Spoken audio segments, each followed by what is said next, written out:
Nous allons voir dans cette vidéo la rédaction du théorème de Pythagore.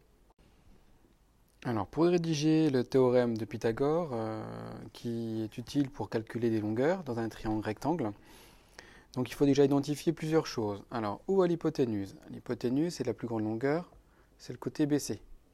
D'accord? Donc là, du coup, j'ai les deux longueurs qui sont plus petites, qui sont adjacents à l'angle droit. Donc je vais déjà repérer, est-ce qu'on a un triangle rectangle? Oui, il est ici, donc on l'écrit. La première étape, le triangle ABC est rectangle en A.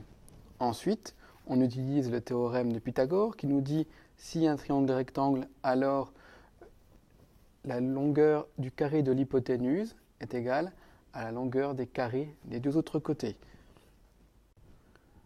Je cite donc mon théorème, le théorème de Pythagore, et ensuite j'écris l'égalité avec les carrés, qui est BC au carré, donc la longueur de l'hypoténuse au carré, est égale à la longueur des carrés des deux autres côtés. Ensuite, je remplace par les valeurs que je connais.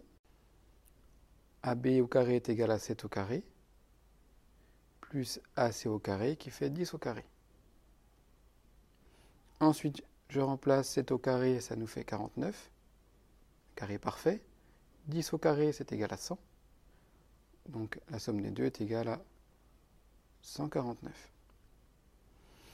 Une fois que j'ai le carré de BC, j'ai deux possibilités. Soit je connais déjà la racine carrée et j'utilise la touche de la racine carrée de ma calculatrice, soit je ne l'ai pas encore vu avec mon professeur et du coup je vais encadrer 149 entre deux carrés parfaits. Donc 149, c'est compris entre le carré parfait 144 et 169. Donc 144, c'est 12 au carré. Et 169, c'est 13 au carré. Donc mon 149 est compris entre 12 et 13. Alors maintenant, on va regarder un peu s'il est plus près de 12 ou plus près de 13. Donc si on regarde l'écart entre 144 et 149, j'ai 5. Entre 149 et 169, j'ai 20. Donc mon nombre 149 est vraiment plus près de 144 que de 169. Ce qui nous donne environ à peu près 12,2, 12,3, voilà, 12,3 mètres, qui est égal à BC. Donc BC est égal à 12,2 mètres environ. Donc nous voici dans un nouveau cas où j'ai la longueur de l'hypoténuse, j'ai montré un rectangle, donc la longueur de l'hypoténuse qui fait 20, et la longueur d'un des côtés adjacents à l'angle droit qui fait 15. Et je cherche une des deux longueurs adjacentes à l'angle droit qui est RO. Donc je vais de nouveau remarquer que le triangle est rectangle. Je vais utiliser le théorème de Pythagore, donc ça je l'écris.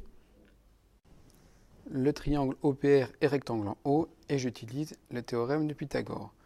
J'écris mon égalité avec mes carrés, donc le carré de l'hypoténuse est égal à la somme des carrés des deux autres côtés.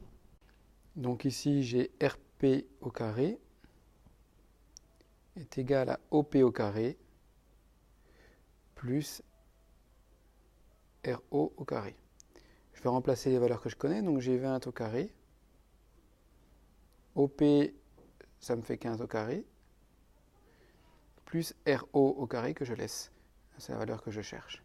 Donc du coup, RO au carré, c'est égal à la longueur de l'hypoténuse au carré, donc 20 au carré, moins 15 au carré. Je fais les calculs, 20 au carré, ça me donne 400. 15 au carré, 225. Donc c'est égal, 400 moins 225 est égal à 175 pour RO au carré. Et maintenant, comme tout à l'heure, je vais encadrer mon 175 par deux carrés parfaits. 175, il est compris entre 169 et 196. 169, c'est 13 au carré. 196, c'est 14 au carré. D'accord? Donc si je dois regarder l'écart entre 169 et 175, c'est 6. Et l'écart entre 175 et 196, c'est 21. Donc je suis vraiment plus près de 169 que 196. Donc du coup, mon RO va être environ égal à 13,2 à peu près. Donc j'ai RO qui est égal à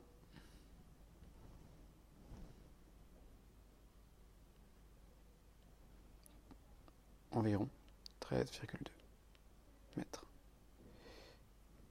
Et voilà.